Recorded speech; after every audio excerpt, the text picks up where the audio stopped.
Buenos días, buenas tardes, amigos de Informa Radio, 12 del mediodía de este sábado de hoy, y también, como es habitual, para nuestras redes donde aprovechamos cualquier oportunidad y posibilidad de transmitir bueno, que se distribuya las ideas, las reflexiones, por eso se llama Reflexiones mi programa, porque son reflexiones que compartimos siempre con un protagonista. Y en el día de hoy, pues tenemos un protagonista, o mejor dicho, tenemos dos, el protagonista y su libro. Fernando Pérez del Río y su libro tratado sobre la mentalidad árabe, editado por, pues habría que buscarlo. Bueno, es igual, el editor es simplemente la herramienta de transmisión de un trabajo, y en este caso el trabajo es excelente. Es un libro muy científico desde un punto de vista de elaboración de lo que es un molde cognitivo, una mentalidad, y lo que es una religión como sustrato de esa mentalidad, y lo que es un sistema, más que una religión. Yo diría que es un sistema. Yo he leído el libro y es un libro que debería estar en diferentes facultades como libro de texto, porque es un libro que describe con un rigor y con una, diríamos, calidad literaria, y con una terminología y un desarrollo intelectual profundo de lo que es esa forma de vivir, que es lo que llamamos la Umma, la Sharia, el Islam. En fin, hay diferentes términos que significan distintas cosas, pero que entran dentro de un conjunto que es una forma de pensar, una forma de vivir y una forma de trascender a sí mismos como individuos, perdiendo la individualidad en un etos que es una, llamémosle así, civilización. El término civilización es polisémico, pero bueno, hay quien dice, y yo lo dudo, por ejemplo, de que sea una civilización. Es más bien una visión del mundo que abarca todo, es totalitaria desde un punto de vista global. Bueno, pero yo me he metido en la harina sin presentarle a Fernando Pérez del Río, doctor en psicología, ejerce la psicología, y el libro es un análisis, yo diría, de las mentalidades de un plano psicológico, de un plano de psicología colectiva. En fin, yo me callo porque cuando cojo la palabra me estiro demasiado, y quiero dejarle tiempo, porque esto es lo importante, que dejemos tiempo a nuestro amigo Fernando, que hoy nos acompaña. Buenos días, amigo. ¿Qué tal Buenos días. estás? Muy bien, encantado de estar aquí, pasando un buen Pues, rato con que nos escucha. pues nada, háblanos un poco así, globalmente, una síntesis de lo que es tu libro, y luego entramos en las concreciones, ¿no? De lo que es el libro, qué pretende y por qué el libro. Bueno, a ver, ¿cómo ordeno? Lo difícil es, para empezar, de dónde tirar, ¿no? Del hilo.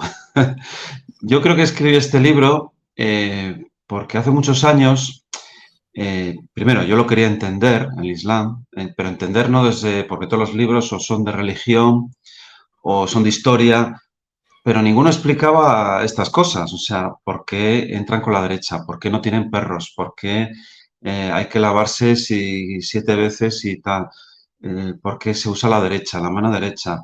No había ninguno que lo explicara. Después también veía que me gustaba mucho leer ensayos, siempre me ha gustado, ¿no?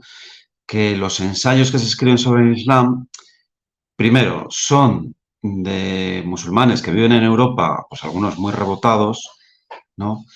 Y lo que hay en el mundo islámico, pues no es nada, porque no pueden, es decir, no pueden ir en contra de, no pueden ser críticos. Entonces, todos los ensayos que salen del mundo islámico son eh, súper correctos, por decirlo así, con la religión, no, pero no desarrollan ideas, ¿no? Entonces, y después me encontré con que no había europeos que viven allí que escriban sobre ese tema, no sé. Entonces, Porque yo al final me paso la buena parte del año allí, en un país musulmán, ¿no?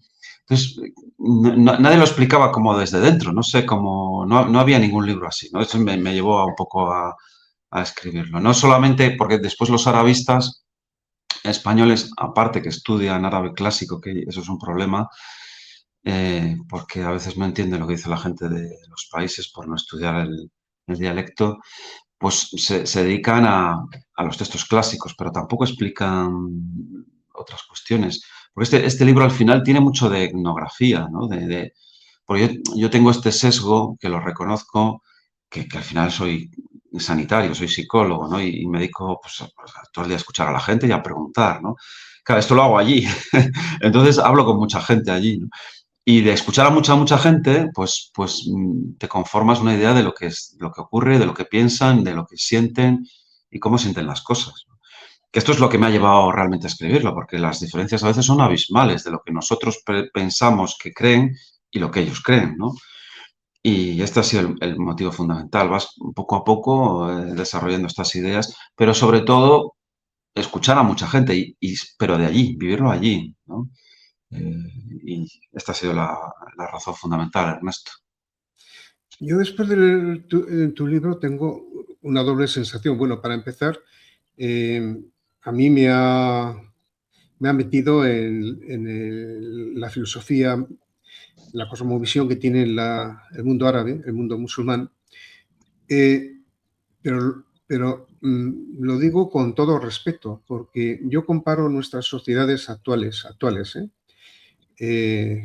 tanto hispanoamericanas como de España, de España peninsular y Europa, ¿no? Lo comparo con el mundo que describe tu libro y esa cosmovisión que les da sentido de vida, que les da cohesión, que les da un sentimiento de grupo, de respeto al ethos familiar y al desarrollo histórico de sus linajes, ¿no? A su pertenencia, a su país, a su nación, a su cosmovisión, insisto, global, social.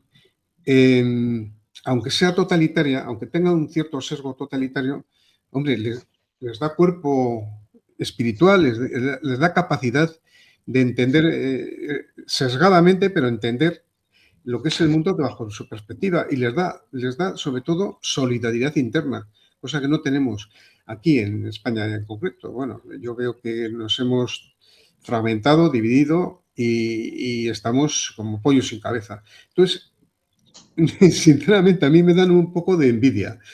No sé si tú compartes lo que al final del libro, pues he sacado yo para mí, ¿no? En mi sentimiento. Sí, sí, pero mira, la verdad es que eres sincero, porque lo que tú has dicho lo piensa mucha gente y no lo reconoce.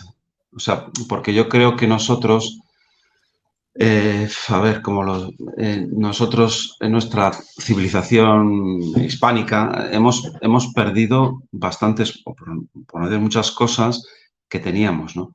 Yo creo que, vamos a ver, podríamos dividir nuestra parte del mundo en el mundo anglosajón, pues muy individualista, muy utilitarista, luterano, incluso la psicología se ha dejado arrastrar por este tema, ¿no? Del individualismo, viene de Estados Unidos, del DSM-4, los criterios diagnósticos, pero todo está muy centrado en el yo, ¿no? En el mi ombligo, ¿no?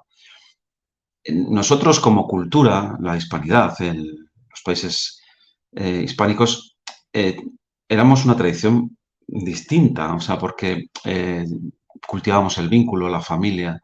Lo que pasa es que no hemos hecho un filtrado, ¿no?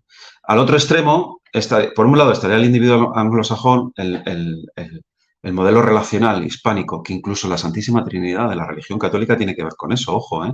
Es un modelo relacional el nuestro. Y después tendríamos el mundo islámico, que es el de sumisión. O sea, no tienes que pensar mucho, que decir que es lo que hay y lo tienes que... Entonces, hay cosas que nosotros nos hemos dejado durante todas estas décadas, yo pienso, arrastrar por un modelo anglosajón que nos ha llevado, pues eso, pues a una cultura, pues es que esto sería abrir un melón, como se dice Bueno, una cultura terrible, muy centrada en el individualismo. Es decir, nosotros podemos llegar a la luna, podemos tener cirugías, podemos tener móviles, pero en un sentido relacional de las personas es un desastre. O sea, yo lo siento decir, me gustaría ser optimista, pero no lo soy en este sentido. Es decir, la gente, al final, en nuestra cultura está sola y pasando al perro. No hay hijos, no hay siguiente generación. Y bueno, tú lo puedes llenar y artificialmente como quieras. Puedes traer a media África, media Asia, de inmigrantes, todo lo que quieras. Pero yo me refiero a nosotros. Nosotros como cultura ha habido un cambio demográfico tremendo y lo que hemos perdido precisamente es este modelo relacional que teníamos. Lo curioso de todo esto es que nosotros lo teníamos, este modelo de protección, de cuidado, de lealtad al otro.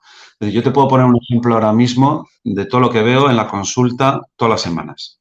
Llega una chica, una mujer de 30, 40 años y todas dicen lo mismo.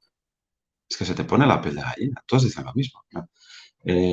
No sé por qué estoy mal, no sé por qué tengo ansiedad o por qué tengo depresión. Si tengo trabajo fijo, cada fin de semana me acuesto con uno y tengo un perro. Y ya está. Entonces, cuidado, cuidado. Esto es así. Entonces, esta mujer no se da cuenta de lo que la pasa, pero es que además piensa que ha hecho lo correcto, porque nuestra cultura es así, ¿no? La pregunta es, ahora la gente se queja mucho, los jóvenes, de los pisos. Ahora la pregunta es, ¿tú te comprarías un piso con una mujer que tiene un 50% de probabilidades de que te ponga los cuernos? ¿Tú tendrías un hijo con una mujer que tienes un 50% de probabilidades de que te ponga los cuernos? O al revés, o un hombre, ¿no? Claro, la respuesta es que no. Entonces, ¿qué es lo que pasa? Ves a una marroquí con 4, con 5 hijos, con 3 hijos por la calle, que todas llevan hijos, y ves a una española que lleva un perro. ¿Es un problema económico, Ernesto? ¿O es un problema ideológico? Es un problema ideológico. Yo si me encuentro una mujer, no, que esta es la cuestión de lo que nos está pasando y en comparación con el Islam nos ayuda a entenderlo. Que, claro, la gente siempre te dice lo mismo cuando llegas a este punto. Todo yo que soy profesor también un día a la semana, es que antes la mujer estaba oprimida y tenía 10 hijos. No, no, evidentemente no es eso. Pero no es eso, pero tampoco es lo de ahora de tener un perro y estar sola y tener depresión y ansiedad, ¿no? Entonces no se trata ni de rascacielos ni de chabolas, se trata de otra cosa, ¿no? Entonces es una cuestión ideológica lo que nos está pasando. Yo sí tengo una pareja, una mujer que haga una apuesta seria, fiel, estable, leal, no me compro un piso, me compro 3 y tengo 4 hijos porque sé que esto va a funcionar. El problema es que no hay esta lealtad. El vínculo se ha roto, ¿no? Y este es el verdadero drama de hoy en día, que yo cuando me vienen los chicos y me dicen, no, es que vamos a investigar, no, investigar la realidad que es esta, no puedes sostener una familia ni una pareja. A la mínima me separo, a la mínima lo dejo. ¿Por qué? Porque durante muchas décadas, todo lo que hemos vivido, y cuando digo todo es todo, la publicidad, las series, las televisiones, va dedicada al individualismo. Es mi libertad, que es una libertad negativa. Esto es lo que nos ha pasado en nuestro modelo hispánico. Y es un contagio del modelo anglosajón que es una combinación para mí de dos cosas. Es que me continúo un poco hablando de esto porque me parece muy importante. Es un modelo muy socialdemócrata en cuanto al Estado da la respuesta a todo y no se necesita la familia. Y segundo, es un modelo muy centrado en la empresa donde le da igual que tú seas taiwanés que español, porque lo que quiere es gente que consuma y ya está. No hay identidad. Cosa que sí que mantiene el mundo musulmán. Ellos sí que lo mantienen. Y podemos hablar de esto, que es muy interesante. Nosotros lo hemos perdido. Estamos ahí. Yo creo que en buena parte lo hemos perdido, ¿no? Entonces, lo que hoy vivimos es una libertad negativa. Es decir, bueno, hago lo que me da la gana, me acuesto con este, pero mañana le tiro a la basura, porque me da igual. Al día siguiente me acuesto con este otro, pero le tiro a la basura porque me importa un pepino. Eso es el capitalismo realmente. Las relaciones humanas se han vuelto capitalistas, ¿no? Pero se han revestido de libertad, ¿no?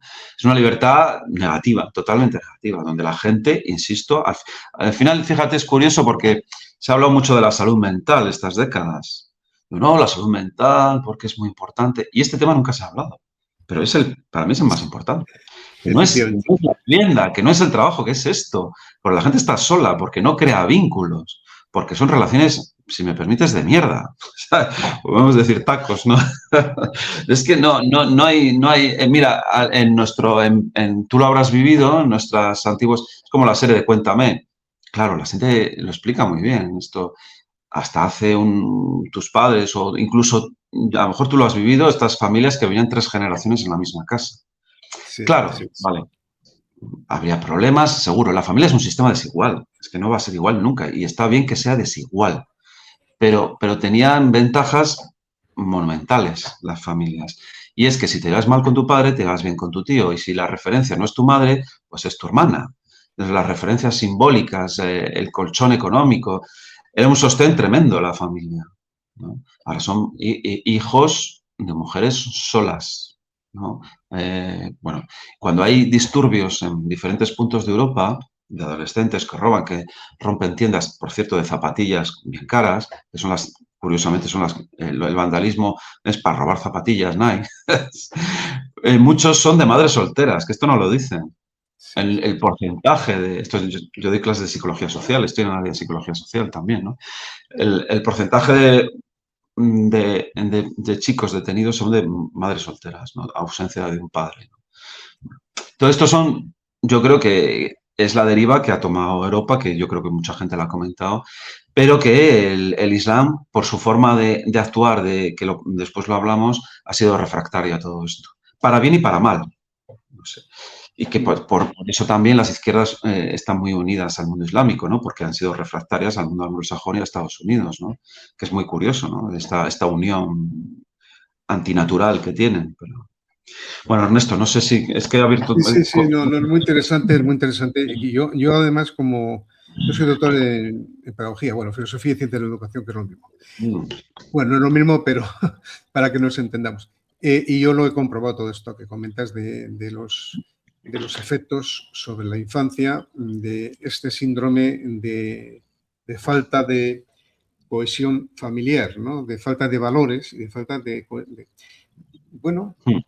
cuidado de la procedencia, de dónde vienes, la transmisión familiar de esos valores y la consolidación de los valores en las relaciones interindividuales dentro de la familia. Pero no existe la familia.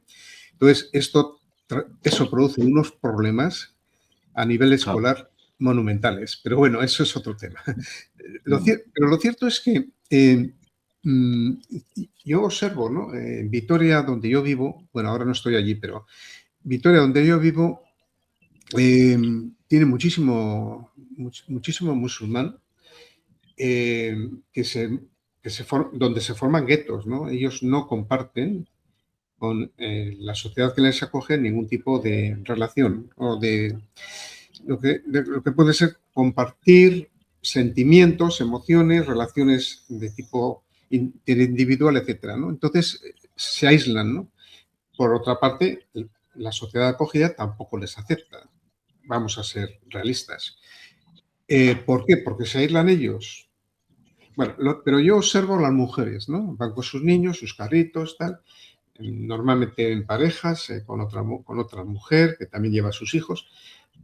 Y mi mujer me comentaba, joder, qué cara de felicidad tienen.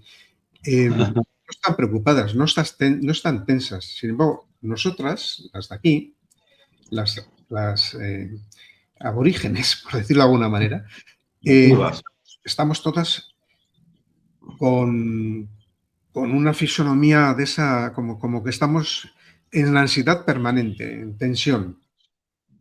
Y mi mujer me comenta, joder, les tengo envidia. Ellas solo se dedican a las familias, solo se dedican a los niños, solo se dedican a la manutención de su marido, etcétera. Es decir, una sociedad estrictamente tradicional como éramos en España hace 100 años, vamos a suponer, bueno, algo menos. Dicen, pero joder, pero si es que mis abuelas, o sea, las abuelas tenían la misma expresión de felicidad, de tranquilidad, de no tensión, en aquel tiempo, las abuelas de entonces. Nosotros tenemos 75 años. Bueno, es el reflejo real de lo que es la mujer en el Islam.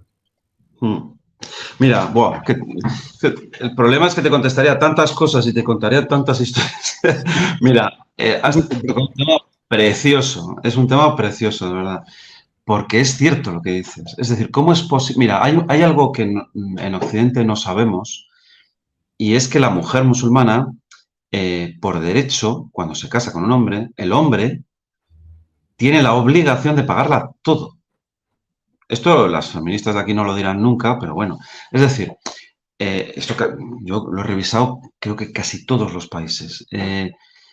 Es decir, el hombre tiene la obligación por ley, estoy diciendo por ley de pagar la manutención, el colegio de los niños, el coche, la casa, nada, nada, nada. Eso tiene que ver también, está relacionado con que la mujer tenga la mitad de la herencia. Claro, pues si el hombre lo tiene que pagar todo, pues se le ayuda al hombre. Claro, esto también tiene su doble cara, porque desde un punto de vista antropológico podemos decir que la riqueza siempre va a través del hombre. Bueno, esto es otro tema. Vamos a dejarlo en un frigorífico ahí al lado de esta idea. Pero lo que voy a ir es el tema de la ansiedad que has tocado de ir tranquilas. ¿Qué es lo que pasa? Que yo si soy mujer y por ley mi marido me lo tiene que pagar todo, pues adelante. ¿Con quién me quiero casar? ¿Con un occidental o con un musulmán? Primer punto. Hombre, sin duda alguna con un musulmán. Por ley me lo tiene que pagar todo. Ojo, ¿eh? Todo. Además, me tiene que dar la dote al principio y se separa la dote final. O sea, la principio y la final, que no sea. Más el oro que se entrega en la pedida. Bueno, pero eso da igual. Entonces la mujer, ¿qué es lo que pasa? Aunque estudie, porque yo he entrevistado a un montón de mujeres que han estudiado, incluso medicina, que han preferido ser madres, porque se quieren desarrollar felizmente, como tú dices, siendo madres. Claro, ¿qué es lo que pasa? Que es una sociedad que valora eso, que valora que la mujer esté en una familia, que sea la reina de la casa, que se la llama la reina de la casa, y que tenga hijos. Claro, esto desde un punto de vista occidental nuestro es como una aberración. ¿Cómo? Que la mujer metida a casa, que no sé qué, no sé cuánto. Vale, vale, todo lo que estamos hablando del Islam. A mí una de las cosas que más me sorprendió cuando empecé a investigar esto mucho, es que las mujeres musulmanas estaban felices, que me sorprendió muchísimo, estaban bien. O sea, claro, aquí en Occidente nos llegan todos los vídeos. Yo hace poco veía el canal de Roberto Vaquero, así canal, que no le estoy criticando, ¿eh? O otros canales que siempre sacan a mujeres rebotadas, perseguidas. Bueno, aquí también hay violencia de género en España, no sé cómo explicarlo. Pero si tú hablas con las mujeres musulmanas, están bien. Primero, porque, ¿por qué? Pero ¿por qué están bien? Tú cuando hablas con ellas y te preguntan su vida, lo ves rápido, porque pueden ser madres, pueden ser felices siendo madres, no tienen la presión de estar buscándose el dinero, porque esa presión se la quitan, esa ansiedad se les va, porque es la obligación del esposo, aunque después sea un ausente y no se ocupe de los niños, pero ellas no tienen esa presión. Y después dejan a los niños, a familias numerosas siempre, no tienen así, en el colegio y después se van a tomar café con sus amigas, a la Starbucks. Yo cuando estoy en el Cairo viviendo, eh, siempre vas al club, que son de ellos, no hay extranjeros, yo creo que soy el único, y, y- y están tomando café entre ellas tranquilamente y felizmente. Es muy curioso porque después no hablan con sus maridos, porque como son contratos sin amor, pues pero les da igual, tiene su pandilla, tiene sus amigas, se toman café después de dejar a los hijos y están... Fíjate, hay una anécdota muy reciente que hablaba con una mujer que tenía problemas en casa y tal, y tenía síntomas de ansiedad. Claro, joder, yo me dedico a esto, ¿cómo no lo voy a saber, sabes? Y según me lo contaba, yo digo, joder, esta tiene una crisis de ansiedad muy potente, ¿no? Y entonces ella fue a urgencias y en urgencias no la identificaron la ansiedad. Le dijeron, mira, tienes que rezar, tómate este tranquilizante y tal, tal. Es decir, no tienen ni una palabra para identificar la ansiedad. Tú fíjate, o sea, no saben lo que es la ansiedad, no lo identifican como civilización y como cultura. Es acojonante. Permíteme las expresiones malsonantes, pero yo de verdad estaba y estoy hablando de una ciudad moderna, enorme, donde se supone que son más abiertos y podrían identificar qué es la ansiedad. Y una mujer y encima era una profesora universitaria, esta mujer con la que hablaba, ¿no? Y no sabía lo que era la ansiedad. O sea, no lo tenía. Claro, después vas entendiendo muchas cosas, es decir, son mujeres. En neuropsicología esto se explica. O sea, tú cuando te metes en una cultura cerrada de repetición, si lo aceptas, estás tranquilo. Claro, ¿dónde surge? Es como el miedo a la libertad de Erich Fromm. Es como que aquí no hay límites. ¿Qué genera nuestra sociedad cuando no hay límites? Cuando todo es libertad, genera ansiedad, evidentemente. Claro, decir esto, yo lo veo desde mi terreno. No, no, a mí que no me pongan ni un límite, yo hago lo que me da la gana, pues entonces es imposible que te vincules a otra persona. Si tú haces lo que te da la gana todo el día, que es lo que nos han enseñado desde pequeños aquí, es imposible que te unas a otra persona. Si tú estás solo, tienes ansiedad, porque no encajas. ¿Qué se les ha enseñado a las mujeres? Que sean como hombres, ¿no? Tú ves cualquier película, ellas son las que disparan, las que se casan con un extranjero, nunca con un español, siempre tiene que ser un extranjero, las que le disparan las pistolas, las que son comisarias de policía, llevamos varias décadas. Es decir, al final es como, vale, perfecto, no hay límites de ningún tipo, ¿no? Bueno, pues pasa que es muy difícil encontrar tu lugar, es muy difícil, es la ansiedad, es como un partido de fútbol sin árbitro. Al final acabas solo, que es el problema, ¿no? No se ha fomentado, lo que nos ha pasado a nosotros es que ni se ha fomentado los límites, ni se ha fomentado la familia y todo es una libertad negativa muy grande. Bueno, vale, pues las consecuencias ya las tenemos. Es la tasa para que haya siguiente generación, tiene que haber un 2,1 de hijos. Pero nosotros estamos en 1,1, pero es menos, porque el 1,1 incluye a las extranjeras ya nacionalizadas, que hay muchas musulmanas. Si quitas estas, el índice sería menor de las nativas españolas. Y ojo, que hay un dato que no se dice, que el 2,5 es lo que se necesita para que la cultura nuestra continúe, que es mucho más. Es decir, hay pueblos donde, claro, al no haber jóvenes, sobre todo en la España vaciada, que es muy grande, pues ya no hay ese reemplazo, ¿no? Bueno, todo esto viene a estas diferencias entre el individuo individualista, que estaríamos nosotros ahí, que no hay límites, que es hago lo que me da la gana, es la libertad negativa, donde hay un problema enorme con el vínculo, en comparación con esta cultura, donde, bueno, puede haber otros problemas, evidentemente, pero al guardar los límites entre el rol, pues ellos pueden desarrollarse como madres, pueden tener familias numerosas. ¿Y puede haber problemas? Sí. Y por supuesto, una mujer musulmana, ojo, que tampoco la gente lo sabe, se puede separar, ¿eh? Y se puede divorciar, ¿eh? Que tampoco dices, no, es que es una sumisa. Bueno, yo esto de la sumisión musulmana, sí que es cierto que hay cosas que cuidan al hombre, ¿no? Pero el hombre también cuida a la mujer. No sé, es que es algo recíproco, es algo estructurado y... ¿Hay excesos? Sí. Pero ojo, yo insisto, cuando las entrevisto, ellas están bien, ¿sabes? Ellos protegen lo suyo y es algo que desde el siglo VII lo hacen. Y es algo que nosotros, como cultura y como civilización, hemos perdido, tanto en la religión como el sentido de trascendencia, como el sentido de familia. Y ellos siguen haciendo lo mismo que en el siglo VII. O sea, hay una cosa muy importante, que ellos protegen lo suyo, y esto es muy importante. Te pongo algunos ejemplos para que me entiendas. Una mujer musulmana jamás se puede casar con un extranjero, ¿no? Esto es un dato importantísimo. Y si ese extranjero se quiere casar con esa mujer musulmana, se tiene que convertir y cambiar de nombre. Es decir, al final no es mestizaje como nosotros lo entendemos, Sí, que es sí, un poco sí. la pregunta que iniciabas. Es decir, un musulmán, tú te puedes encontrar un musulmán en la sala de espera del dentista, en la fruta, puede ir al colegio, pero al final ellos siempre van a ser leales a la UMA, siempre. Hace poco el Lehendakari del País Vasco, ya que estamos en Vitoria, ¿no? Decía algo que fue muy comentado, ¿no? Dice, bueno, yo no sé si el futuro Lehendakari se llamará Hassan. Claro, realmente cuando dice esto no lo entiende, porque un musulmán puede hablar euskera, un musulmán puede tocar la chalaparta, puede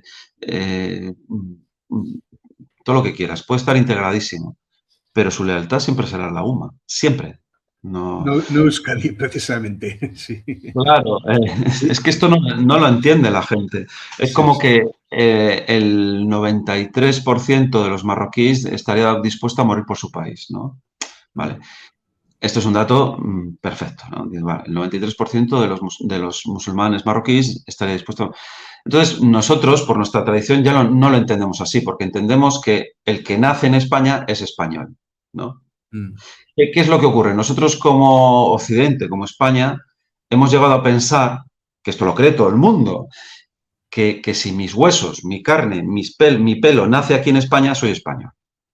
como que no tuviera cabeza, como que no tuviera identidad. Es decir, desde Europa, desde España, se entiende que si yo nazco en China, mis padres van a China, yo nazco en China, yo soy chino. ¿Entienden esto? O sea, la gente no tiene identidad, pero los musulmanes no piensan así. Es decir, ellos no dan la nacionalidad a nadie. Ellos, repito, no dan la nacionalidad a nadie, salvo que tu padre sea de allí. ¿Por qué? Porque entiende que la gente tiene cabeza y tiene identidad, ¿no? ¿Entiendes? Entonces, nosotros, como no pensamos lo contrario, metemos militares españoles a marroquíes. Ellos pueden ser militares españoles. De hecho, en los militares españoles hay muchos marroquíes. Pero no hay que olvidar que el 93% de esos militares españoles marroquíes, de origen marroquí, van a dar la vida por su país, que es Marruecos, no España. ¿Entiendes? Pero claro, eso es lo que piensan ellos. Nosotros pensamos que no, que si el marroquí está aquí, ya es español. Que es una ingenuidad Con lo absoluta. cual, desde el punto de vista de defensa, es peligrosísimo no Y entender ahí, lo que es ese mundo, claro. hace poco un guardia civil me lo contaba aquí en la consulta. Me contaba que había unos guardias civiles marroquíes y uno de ellos, claro, como detuvieron pues no sé si era por abuso sexual, no sé qué delito grave, era un delito grave, ¿no? Y habían detenido a un marroquí. Entonces, el guardia civil marroquí, pues rezaba con ellos por la noche, les daba comida, les daba tabaco, y los guardias civiles españoles decían, oye, pero ¿por qué usted está exportando así que ha cometido un delito tremendo? Pero es que es la UMA, ¿entiendes? Sí, La UMA sí, es la UMA, ¿no? Siempre van a ser fieles a la UMA. Yo cuando vivo en Egipto, y vivo un tiempo, menos de la mitad del año, o sea que pago impuestos aquí, me pillen. Esto lo tiene que saber la gente y a mí me parece muy importante. Y yo lo he comentado, pero yo no tengo derecho a nada, pero a nada, de nada, de nada, de nada. Y estoy hablando de un país abierto. Pero igual que te digo, Egipto es Marruecos, Libia, me da igual, todos. O sea, yo no tengo derecho a nada. Por ejemplo, no podría ser político, no podría ser militar, no podría ser policía. No puedo comprar tierras. A mis hijos no les vacunaron porque soy extranjero. No soy ni ciudadano porque tengo permisos, estando casados con... Bueno, no tengo derecho a nada. Nada, nada, nada. La casa que tenemos no está a mi nombre. Pues no puedo. Bueno, te contaría mil. ¿No? Yo no tengo derecho a nada. Soy un daguaga, que es un término despectivo de extranjero. Hay otro término que es para un musulmán que vive en un país musulmán que es extranjero. No todos los términos son negativos, hay alguno positivo para designar al extranjero, que es que hace poco lo oí en un podcast, que todos los términos para describir a un extranjero son negativos. No. En general son negativos, pero hay uno que es positivo. O sea, tenemos una excepción. Pero a ver si me explico, Ernesto. Yo cuando estoy allí no tengo derecho a nada. Es decir, no existe la reciprocidad. O sea, en términos diplomáticos debería existir la reciprocidad, ¿no? Pero no existe. O sea, nosotros estamos abriendo nuestra casa a millones de personas que tú no te vas a acercar a la suya.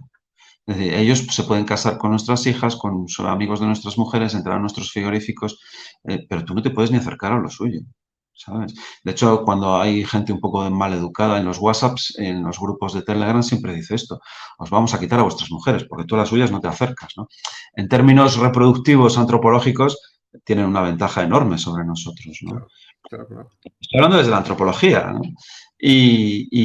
Por ejemplo, fíjate, me pasó una anécdota, es que esta la tengo que contar, si me permites, Ernesto. Claro, claro, sí, sí. A mí, claro, me han pasado muchas de estas, ¿eh? Pero esto me hizo pensar mucho hace muchos años, porque me han hecho la misma pregunta dos veces. Dos personas de dos países diferentes, pero era la misma pregunta. Una de un cubaití que pertenecía al cuerpo diplomático y un profesor otro profesor que daba en el Instituto del Cairo, ¿no? Me hicieron esta pregunta.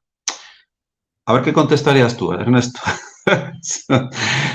No entendemos por qué dais la nacionalidad a gente, porque eso implica que dais el doble de oportunidades a los hijos de los demás frente a vuestros propios hijos. Es Evidente. decir, Sí. cuidado con esta pregunta, ¿eh? Que me la han hecho, insisto, dos veces dos personas diferentes de dos países, pero es la misma, porque es algo como que ellos se preguntan, ¿no? Dice, si tú das la nacionalidad a otra persona, esos hijos les estás dando el doble de oportunidades, es decir, el doble de idiomas, el doble de culturas, les estás dando el doble de subvenciones, porque esto no se sabe, pero en instituciones de dos países muchos piden la misma subvención a España en los dos sitios. Esto es muy frecuente, ¿eh? Te podría dar hasta datos de esto. Esto no se sabe. Les das el doble. Si aquí en un país tienes problemas, se van a otro, porque tienen dos oportunidades, dos pasaportes, dos nacionalidades, dos lenguas, dos idiomas, dos culturas, dos subvenciones. Y entonces la pregunta es, ¿por qué dais tantísimas oportunidades y ventajas a los hijos de los demás y no a vuestros propios hijos? Gran pregunta. Sí, ¿Y bueno, tú qué eso, contestarías? Yo tengo 4 hijos. ¿Tú qué contestarías, Ernesto? No voy a dar eso, mira, que la gente lo responda, porque... eso y es una después... cosa que algunos nos hemos preguntado mucho tiempo. Pero bueno, nosotros somos una sociedad abierta y ellos son una sociedad endogámica, ¿no? Bueno, ¿qué es lo mejor o qué es lo bueno? Pues según se mire, ¿no?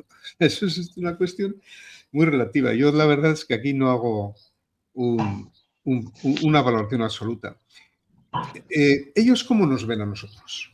O sea, quiero Ah, decir, evidentemente, has descrito muy bien la filosofía musulmana árabe, eh, pero yo me pregunto, ellos mmm, cuando vienen, por ejemplo, a España, evidentemente vienen por razones económicas, muchos, otros por razones X, muy variadas pueden ser. Pero ¿cómo nos ven a nosotros, a los occidentales y concretamente a los españoles? ya. Muy buena pregunta también. Mira, a ver por dónde empiezo. Es una cultura, la cultura islámica no es una cultura del libre albedrío, del espíritu crítico, que lo podemos hablar después. Es una cultura de la repetición, ¿no? Y es todo basado en lo dicotómico, bueno, malo, blanco, negro. Y esto se repite, es decir, cuando alguien quiere ser... Ha habido un futbolista ahora en el Mundial, que podemos ponerle de ejemplos al Mundial, que dice que quería dedicarse a ser imán y tal, y lo decía, dice, no, me voy a dedicar a estudiar el Corán, a memorizarlo. Es la memorización y la repetición, ¿no? Entonces, todo lo que está fuera es negativo. Dar al Islam y dar al Haq, ¿no? Entonces, todo es negativo. Entonces, él hablaba ahora mismo de que para el extranjero es un dawaga. O sea, es alguien infiel, es alguien que no tiene... Incluso, fíjate, es curioso, te voy a contar una buena anécdota. Cuando hay interacciones entre musulmanes y españoles, muchos españoles, es muy curioso esto, se presentan como ateos, como orgullosos. No, yo soy ateo, yo no creo en nada. Pero para ellos, un ateo es como un tonto, como un bobo, ¿sabes? O sea, Y para mí es que, también, ¿eh? o sea, ellos Pero bueno, eso respetan ya. más si eres, por ejemplo, tienes una fe fuerte en lo católico, en Cristo, entonces te respetan, porque claro, como les han enseñado que ellos tienen la verdad absoluta, encontrarse con alguien que también tiene la verdad absoluta, pues como que les descoloca y les confronta, ¿no? Pero la mayoría de los españoles no se presentan así, ¿eh? Cuando van de turistas, cuando tal, Sí, se sí. presentan, siempre dicen lo mismo, no, yo paso de todo, yo soy ateo, pero para ellos un ateo es como un pelele, ¿sabes? Y como decía Cicerón, no puede haber un gobierno sin trascendencia, sin moral, sin sentido moral o ético, ¿no? Entonces, Sí. quiero decir, los españoles son bien vistos en general, ¿eh? O sea, de hecho, el idioma español se estudia mucho, es muy pujante y se tienen cariño, pero lo extranjero está muy mal visto. Yo creo que hay otro problema, que después del colonialismo franco-británico, Sí. siempre se mete en el mismo saco y eso me molesta mucho, ¿no? Porque yo he tenido muchas discusiones con esto porque que es distinto. Yo les explico que Europa está en el imperio, están los eslavos, están los anglosajones y están la hispanidad o los españoles, ¿no? Y que somos formas distintas, ¿no? Pero ellos siempre se refieren a los occidentales, no lo diferencian, como un global que nos ha hecho daño, ¿no? Sí. Nos ha quitado las cosas, que nos ha robado, que nos ha expoliado. Porque hay que decir que, por ejemplo, ya que hablamos de Egipto, cuando el colonialismo británico se llevó todo, no hizo ningún colegio, porque fueron posteriores, ¿eh? Y había un dicho que se repite mucho de Churchill, que lo dicen allí, y me parece interesantísimo. Dice, y que se ha repetido ahora con el Mundial cuando le han robado el partido Argentina a Egipto, ¿no? Se repetían este dicho, decía Churchill, deja a Egipto flotar, pero no le enseñes a nadar. Esto sería un poco el eslogan, pero igual que otros países, ¿no? Es decir, eh, había escuelas y esto es muy reciente, muy reciente, para los egipcios no, eran solo para ellos, para los británicos. Los colegios bilingües fueron después, cuando ellos se fueron, ¿no? Igual que en otros países. No se les enseñaba, ¿no? Entonces, el concepto del extranjero es negativo. Es el daguaga, es malo, es el infiel, es el kefir. Porque es la Entonces, experiencia que han tenido ellos, claro. Pero esa experiencia hubiera sido distinta en Hispanoamérica, claro. claro, no, bueno, lo español no tiene nada que ver. Lo español Por éramos eso. el mismo país, dábamos lo mejor, creábamos escuelas, hospitales, hemos dado lo mejor y el dinero se quedó allí y los que nos arruinamos, pese a la historia, fuimos nosotros, no el dichoso oro se quedó allí, nos arruinamos nosotros. Pero bueno, eso ya otra historia. Que sin perder el hilo, hay algo muy interesante, que es que cuando hay que entender que ellos no tienen crítica, que a mí esto es otro elemento que me parece fundamental. Es decir, tú allí no encuentras nada que critique al Islam, no encuentras nada que critique a Mahoma, nada, nada. Es decir, ellos han sabido encapsular a su profeta y no hay nada que le critique. Tú y yo no me encuentro un libro que diga, pues cuestiono esto, pienso esto, veo esta contradicción. Fue famoso un abogado que hace poco hablaba de contradicciones del Islam y le denunció un tío porque era ofensa. ¿Cómo es el delito? Es el delito de ofensa y no sé qué. Y ese abogado después se quedó sin trabajo, le echaron de su puesto, evidentemente, y dijo algo como que había una contradicción simplemente. Después tienen la apostasía, que esto, que la gente tiene que pensar qué sistema en el mundo te mata si dejas el sistema. Esto es el Islam. En la mayoría de los países te puede llegar a pasar, te puede llegar a matar si dejas este sistema. Todo esto lo uno porque me parece que tiene la respuesta a lo que me estás contando, ¿no? Entonces, claro, ellos viven en un sistema donde no hay crítica, donde tampoco criticar y tener espíritu crítico se fomenta, donde tampoco se fomenta la filosofía, donde tampoco se fomenta la repetición, porque el texto revelado de Alá ya lo dijo todo, por tanto, es lo que hay. Eh, ¿Qué es lo que Por eso. ocurre? Cuando llegan a Europa, esto es muy curioso, que cuando llegan a Europa nos ven como muy negativos, pero Europa tampoco les critica, porque somos muy respetuosos. Entonces, ellos que piensan que tienen la verdad y que tienen la razón, y están orgullosísimos de ello, ¿entiendes? Están muy, muy orgullosos. Tú cuando ves a un musulmán, claro, nosotros tenemos una visión a veces negativa, sobre todo de los marroquíes que están más cerca, no tanto de los libios, sirios, ¿no? Pero ellos están súper orgullosos de lo suyo y las mujeres cuando llevan el velo están muy, muy orgullosas de esto, de lo que defienden. Pero es un poco por lo que te estoy diciendo también. En sus países no han recibido ni crítica cero, pero aquí tampoco, porque aquí lo que hacemos es dejarles hacer lo que ellos proponen. Comida halal en los colegios, que no pasen los pasos de Semana Santa por determinadas calles porque les molesta, quitar determinados símbolos, poner en los colegios religión, cultura musulmana. ¿Qué religión musulmana? Porque entonces, al final, ¿qué perciben ellos? Que tienen razón, porque nos dejan hacer porque nuestra cultura es buena, ¿sabes? Entonces, están encantados, ¿no? Es que, mira, un matiz, un último matiz que yo creo que hay que explicar, es, si me permites, Ernesto, Sí, que sí, sí, sí. yo creo que hay varios conceptos que son claves para entender el Islam. Uno es la apostasía, que es esto que estoy explicando, ¿no? Es decir, no, tú no puedes... Que la apostasía incluso, a mí siempre me llama mucho la atención porque no es que tú reniegues o critiques, es que otro pueda decir que leyendo lo que has escrito, infiero que ya no crees. Ojo, ¿eh? Ujú. Que esto ha pasado mucho a lo largo de la historia. El ejemplo que siempre me gusta poner es el de Farah Fawda, el escritor, ¿no? Que leyendo sus textos se interpreta que este es crítico. Se interpreta, ¿eh? Ojo, que no es que lo diga. Entonces, inmediatamente hay una fatua, el imán le condena, estás fuera del Islam. Al estar fuera del Islam es como la excomunión, ¿no? Su mujer ya no puede estar casado. Inmediatamente su mujer queda divorciada legalmente. Va al sistema judicial y está divorciado. Claro, la mujer, pues unos problemas gordos, porque a la hora de matricular al niño ya no puede porque es el permiso del hombre, ¿no? Líos. Pero le pueden matar. De hecho, le mataron y la anécdota es que el hombre que le mató le preguntó al juez, que esto a mí siempre me viene a la cabeza, ¿no? Le preguntó el juez al hombre que le mató, pero usted qué ha leído de este escritor. Y me dice, no, yo no sé leer, no Ujú. sabía ni leer. Y al imán que hizo la fatua también le llamaron al juicio y dijo, no, es que esto es apostasía. Y no le pasó nada, evidentemente, ¿no? Entonces, Ujú. hay que entender el sistema. el sistema en ese sentido cerrado, que protegen lo suyo, muy, muy protector.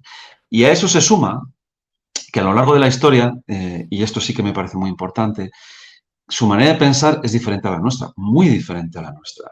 Nosotros fomentamos el espíritu crítico y el libre albedrío. Es decir, por ejemplo, la mística de Santa Teresa de Jesús o San Juan de la Cruz se basa en que tengo dudas religiosas. Claro, ellos no tienen esto, no tienen la mística porque no pueden dudar.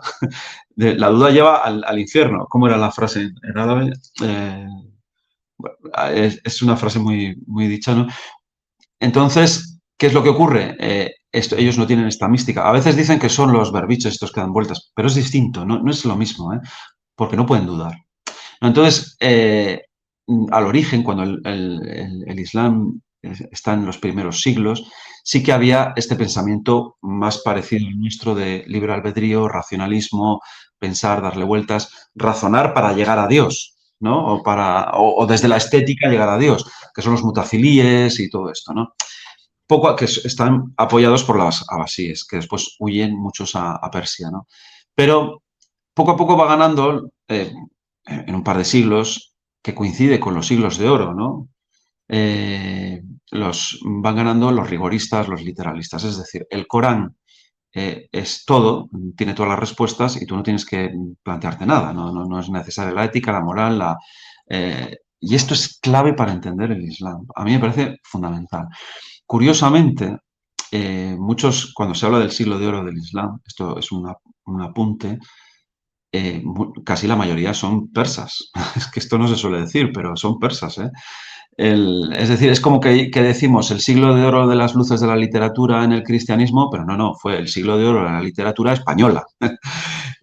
No decimos del catolicismo, o sea, es decir, el siglo de oro es incomparable y para mí es la mejor literatura del mundo, sin comparación, y es asombroso lo que ocurrió en España, ¿no? Pero es como que decimos que ese siglo de oro fue de la cristiandad, ¿no? ¿Me sigue? Claro, nosotros ese siglo de oro de Islam tendríamos que decir que fue el siglo del oro de Irán, de Persia, la antigua Persia. Bueno, eso es un punto.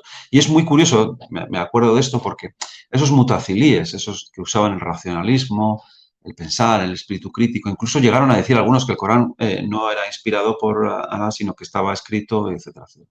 Bueno, hoy en día eso sería un pecado gordísimo decir eso, ¿no? Muchos huyeron a Persia, ¿no? De Persia son Avicena, Saleh, Farabi, Urubi, el del Radio de la Tierra, que después lo retomó, bueno, muchos personajes, ¿no? Lo curioso de todo esto es que poco a poco hay un punto, para mí sí que hay un punto de inflexión, aunque fuera un proceso, que es Al-Ghazali, que es un personaje que a mí me asombra mucho, por un escritor tremendo, escribió, no sé, 40 volúmenes, pero al final lo que decía Al-Ghazali es que no aquí había que buscar respuestas en ningún sitio, que era más en las corrientes estas famosas, las escuelas jurídicas, ¿no? Safí, Malakí, pues este sería Anafí, ¿no? ¿Qué es lo que ocurre? Que ya se cierra todo. Es decir, tú no tienes que filosofar, no está bien visto. Aunque sí que se estudia la filosofía, pero se estudia cuando se enseña, es muy curioso, porque se enseña como algo que está equivocado. Bueno, te va a enseñar a Schopenhauer, pero este hombre está equivocado, esto no es entonces, en las bellas artes, lo que tiene que ver con las artes, la filosofía y todo esto queda cerrado, ¿no? Y tiene muchísimas consecuencias, pero muchísimas. Después sí que hay excepciones a lo largo de la historia, porque esto no es un proceso rígido, casi porque Al-Ghazali muere en el 1911 y medio siglo después casi sale Averroes criticando al Ghazali, que es decir, tú usas la razón y tú usas el espíritu crítico y para decir estas cosas, ¿no? Es la contradicción de la contradicción. Pero bueno, al final sabemos que a este hombre le persiguen, le queman sus libros y se conserva su obra gracias a los monasterios católicos, ¿no? ¿Qué es lo que ocurre? Que lo que triunfa en este periodo del siglo XI, XII, con Al-Ghazali, después hay otros, el Hassan, que viene a decir que, por ejemplo, que si arde un fuego no es por la química, sino porque Dios lo ha predispuesto así, etcétera, etcétera, ¿no? Es decir, que tú lo que tienes que hacer es obedecer y punto, ¿no? Entonces, y ahí vas a estar bien, porque la palabra Islam y su raíz lleguen con paz, con sumisión, pero también con paz, ¿no? Entonces tú sí, es esto que contabas de por qué una persona, si acepta esa sumisión, está en paz. ¿Me Ujú. explico? Y esta es un poco, resumiendo, vamos, yo creo que aunque he hablado mucho, espero haberlo explicado bien, Ernesto, que Sí, no, llegamos hasta hoy, ¿no? Entonces es un sistema muy cerrado, donde no hay espíritu, no hay posibilidad de discusión. Yo hace poco escuchaba, fíjate, también en un vídeo de estos de YouTube, a un teólogo, a un experto en el Islam, que decía como que el Islam también tenía escolástica. A mí esto me sorprendió muchísimo. Digo, pero ¿cómo es esto? ¿Cómo tienes es algo que, contradictorio, eso no puede ser. claro, que fue el Imperio Carolingio, que desarrolló después la Escuela de Salamanca, que fue brillantísima, como que la escolástica. Pero claro, te lo voy a explicar para que lo entiendas, que es muy interesante. Ellos entienden que sí razonan, que sí que hay espíritu crítico, pero siempre del marco del Islam. ¿Me explico? O sea, Ujú. nunca para cuestionarlo. Pero claro, si yo estoy, joder, no es que no sé cómo explicarlo, si yo debato entre dos hadices, entonces sí razono y sí tengo escolástica, ¿no? Pero claro, es muy dentro de esas ideas encapsuladas, ¿no? Ahora, ser crítico desde fuera, eso es imposible, ¿no? Diríamos de alguna manera que llegar, como decía Santo Tomás de Aquino, a la fe desde la razón, para ellos no puede ser. La fe es la fe y la fe es Claro, porque Dios es absoluto y por tanto tú no puedes pensar, no puedes llegar ni imaginar lo que es Dios, porque eso es ininteligible, ¿no? Sería claro, esa la idea. claro. Tú si vas de turismo a cualquier país musulmán, jamás te vas a encontrar a un guía turístico que no sea muy musulmán. Pero no es Ujú. porque quiera, es porque no pueden hacer otra cosa. Esta es la diferencia. O sea, cuando tú tienes a millones de personas musulmanas en España, siempre van a ser musulmanes, no porque no quieran, porque no pueden hacer otra cosa también. Es que no pueden. O sea, ellos se pueden adaptar a ir al colegio, pueden ir al dentista, pueden pagar impuestos, pero ojo, no pueden dejar de estar en la UMA. Nunca. Ujú.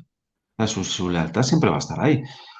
O porque creen o porque no pueden salir. ¿Sabes? Hace poco dieron una paliza a un chico porque era marroquí y dijo que no celebraba el Ramadán. Ahora le puedes pegar, por supuesto, evidentemente, ¿no? Ellos defienden lo suyo y no pueden cambiar, ¿no? Mira, me dejas poner un ejemplo de fútbol, ya que estamos en el Mundial.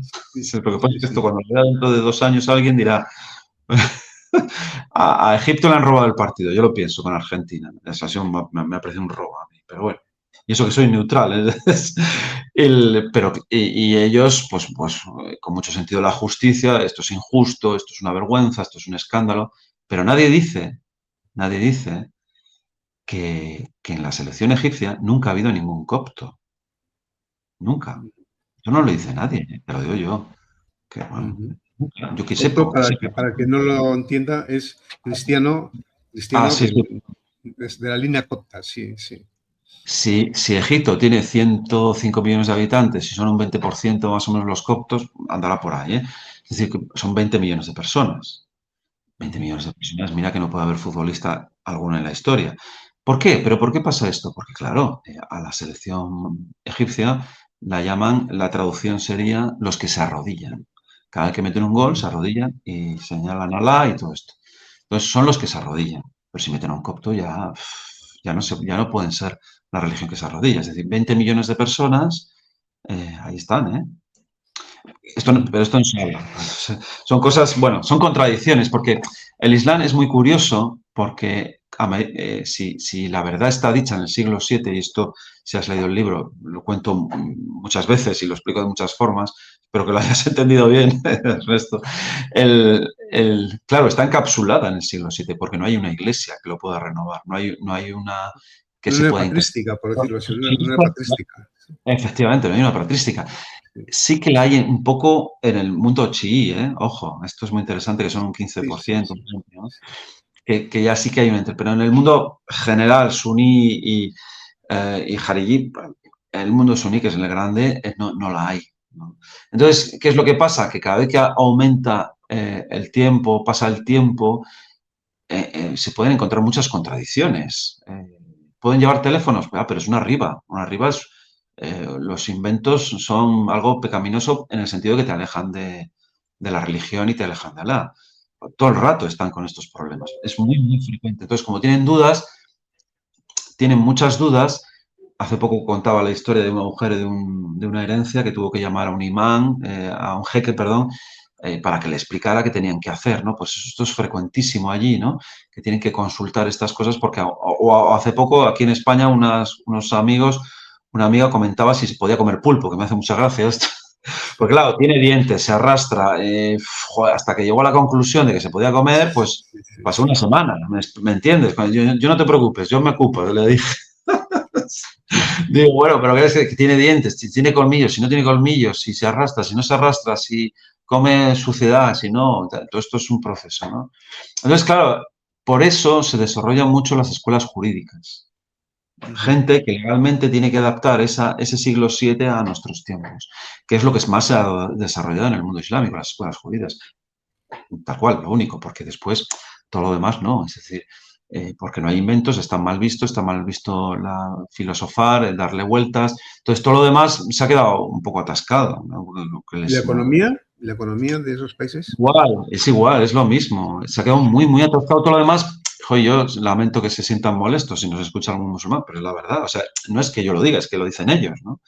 Entonces, a nivel de medicina, de ingeniería, de todo, pero de ensayos también, que a mí me gusta mucho leer ensayos, yo no he leído ningún ensayo de un musulmán que me haya gustado. Es que no dicen nada, ¿no? Porque no pueden. Es que esta es la Sí, diferencia. Tú cuando ves a los musulmanes aquí en España, claro, es que no pueden. Otra cosa es que te encuentres, fíjate, déjame contar esto, sí. Ernesto, porque es muy curioso. Allí en muchos países árabes, tanto los salafistas como los hermanos musulmanes son prohibidos.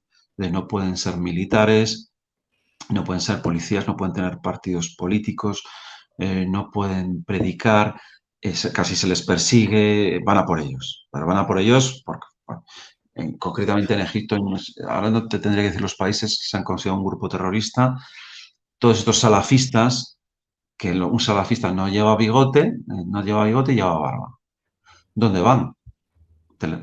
Van. ¿Dónde van toda esta gente? Aquí, están en Europa. Sí, sí. Encantado. Pueden predicar, pueden tener... ellos han tardado muchos años en controlar estos problemas, pero nosotros los tenemos aquí en cualquier sitio, te los encuentras, ¿no?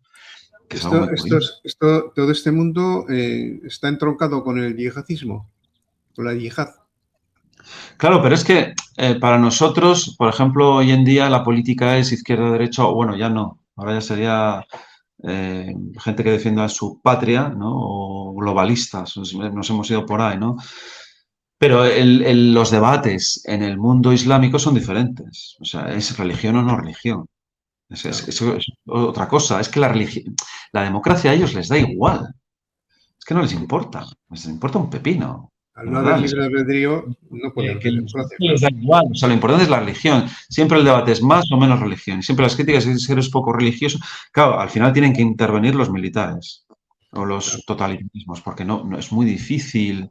Yo tuve un debate y además me sentó un poco mal aquel, lo recuerdo, ahora ya no, ya se me ha pasado. Me criticaba una persona, hablaba conmigo, ¿no? Era un hispanista, que era profesor de español, fíjate, y me decía, es que se me lo tengo grabado eso también, ¿eh? Me decía, ya, vosotros en Europa todo es la democracia, pero vosotros los españoles, ¿por qué defendéis la democracia? Me dice.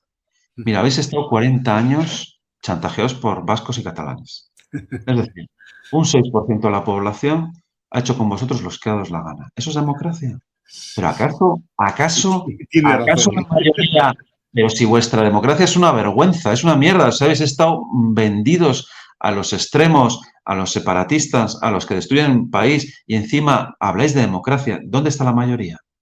La mayoría, pero ¿de qué democracia habláis?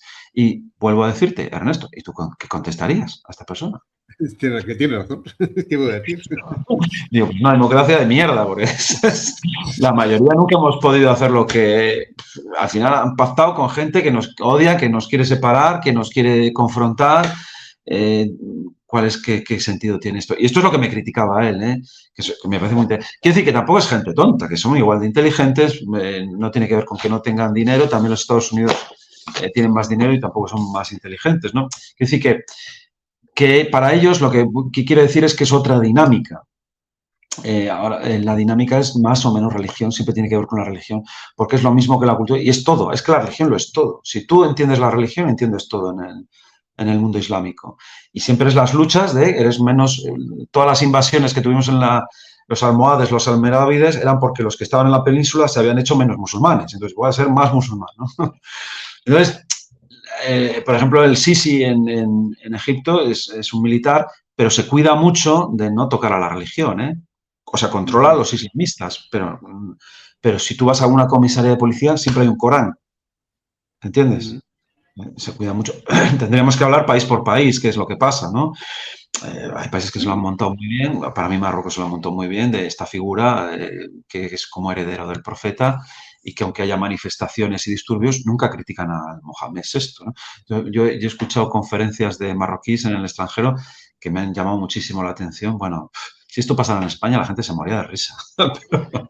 Llega el profesor universitario marroquí y lo primero que dice, y se tira un buen rato. Bueno, gracias a Mohamed VI, gracias a Mohamed VI por esta conferencia, gracias a Mohamed VI. O sea, bueno, es una persona que a lo mejor, evidentemente, estaba muy agradecido a Mohamed VI. Pero llega otro marroquí, profesor, da otra charla y dice lo mismo, gracias a Mohamed. Imagínate que en España se hace esto. Gracias a Felipe VI, a nuestro rey, gracias a nuestro rey, un profesor de psicología, de ingeniería, de pedagogía, que tú eres bueno, son sistemas muy... Es el Mazgen, ¿no? que es muy corrupto. Es muy curioso lo de Marruecos, porque todo el mundo sabe que es un sistema corrupto, la mitad de la población, un 36% se quiere ir, la mitad sabe que es un sistema tremendamente corrupto, pero a la vez defiende la muerte a su país. Muy curioso lo de Marruecos, me llama mucho la atención. A ver, perdona, no Pues sé si ya lo quieres... siento, pero tenemos que terminar, porque Sí, sí. nos hemos pasado un minuto de la hora. Bien, bien. Pero esto no quiere decir que terminemos con este programa este tema, porque yo estoy abierto a seguir hablando en sucesivos programas o cuando lo desees, porque es un tema muy complejo, muy amplio, muy extenso, que en una hora la verdad es que se queda el tiempo muy limitado. Podemos continuar en otro programa, si lo deseas. Claro. Pues muchas gracias. Vale, oye, Ernesto, enhorabuena por el programa, que lo haces muy bien y gracias a